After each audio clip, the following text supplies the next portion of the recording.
La vidéo qu'on vous présentait hier où un policier interpelle un sans-abri en menaçant de l'attacher à un poteau fait beaucoup réagir. Marie-Pierre, vive réaction dans la population, bien sûr, mais aussi du côté des autorités. Au sein même du SPVM, on a qualifié ces propos d'injustifiables, Michel. D'ailleurs, le policier en question a été rencontré aujourd'hui par ses superviseurs, mais là, il y a tout un processus qui doit se mettre en branle avant d'établir s'il y aura, oui ou non, des sanctions disciplinaires et si oui, lesquelles. Entre-temps, le maire de Montréal lui joint sa voix à ce lot de critiques. Le sans-abri est bien connu du SPVM pour ses graves problèmes de santé mentale. Arrête d'insister, tu vas t'installer calmement, tu vas rester au chaud. L'homme aurait été expulsé du métro Jean Talon après s'en être pris à des personnes qui refusaient de lui donner de l'argent.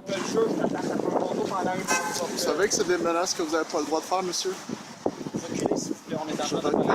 Le maire Denis Coderre condamne ces propos qu'il juge inacceptables. Quelque exaspération que ce soit ne justifie en rien ce genre de propos-là. Alors, donc, tout ce qui touche le disciplinaire, on va laisser la SPVM faire son travail en conséquence. Mais quant à moi, j'ai envoyé le message que c'était totalement inacceptable. L'agent a été rencontré par son organisation, mais il est encore trop tôt pour savoir s'il fera face à des sanctions disciplinaires. C'est inexplicable, inexcusable. Je peux vous dire que c'est un dossier qui va avoir une suite. Et s'il est rencontré aujourd'hui, c'est parce que c'est un dossier qui va avoir une suite. De quelle façon, si on se garde ça pour nous, mais oui, il va avoir une suite. Même à la mission Oldbury, où on est habitué de travailler avec une clientèle itinérante, on a mis des mesures en place, comme par exemple un dortoir strictement réservé aux gens qui souffrent de problèmes de santé mentale. Le but, mieux les outiller. Il y a un psychiatre spécialisé en itinérance, formé en New York, qui vient ici à demi-temps. C'est pas un clientèle facile.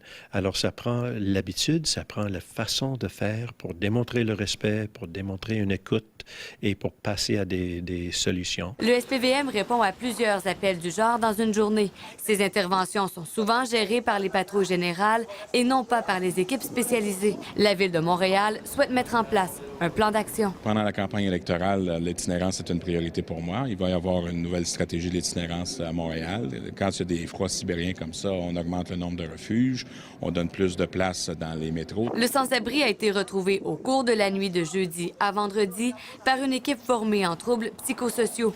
Il a été hospitalisé, mais se porte bien. Alors voilà, vous avez entendu le maire de Montréal parler de son plan d'action en matière d'itinérance. Le gouvernement du Québec s'apprête lui aussi à voter une politique en la matière. Ça devrait se faire d'ici la fin du mois de janvier. Et d'ailleurs, on a parlé avec un représentant, le président du regroupement des personnes seules et itinérantes du Québec. Lui aussi a réagi à cette intervention. Il estime que ça démontre à quel point il reste encore à faire en matière d'itinérance au Québec. Merci beaucoup, Marie-Pierre.